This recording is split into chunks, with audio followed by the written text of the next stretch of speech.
Hello guys, আমার নাম কিনারা। আমি একটা গল্প শুরু করব।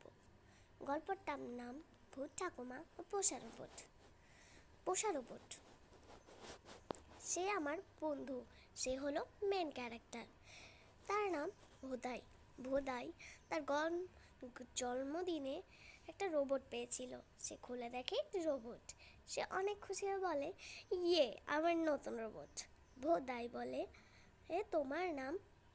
তোমার নাম টিমটিম। ভোদাই বলে, তুমি ঘরটা ক্লিন করো টিমটিম।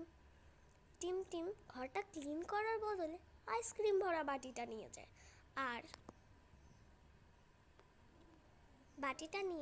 আর টিমটিম বলে, এই সুন্দর আয়নাটা ক্লিন করার সহজ উপায় এটা।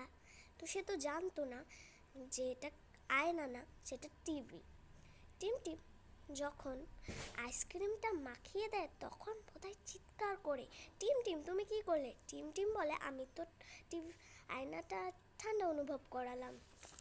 বন্ধুরা, টিমটিম তো প্রথম দিনেই এমন কাণ্ড ঘটালো, কিন্তু আর জানো কি ছাদে কে লুকিয়ে আছে? জানতে